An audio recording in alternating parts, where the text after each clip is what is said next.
when I came to this temple in '68, it's the first Japanese American community I've ever experienced. Knew nothing about Japanese American community. So I was really fascinated. Some of it was familiar, other things were really strange, you know. So I was really fascinated by it. And part of it was the Iseis still had this tradition of entertaining, right?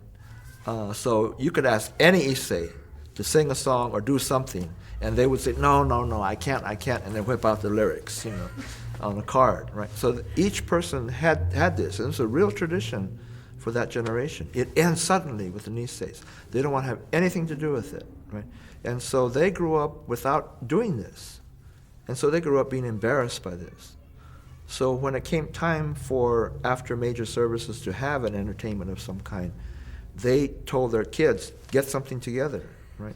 And so they got the kids to do it. So suddenly, performance became a children's thing. So for the whole Nisei generation, you didn't go into performing arts. You just didn't. That was childish. Right?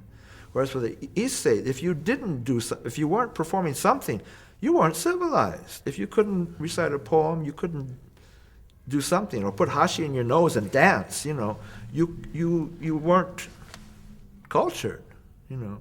So this difference was really clear. I mean, you could notice it immediately, you know.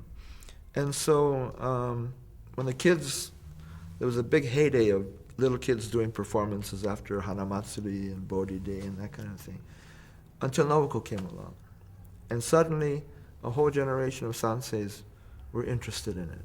And they were game for anything. I mean, tone-deaf people like me would start singing, you know. And it was really fascinating to watch.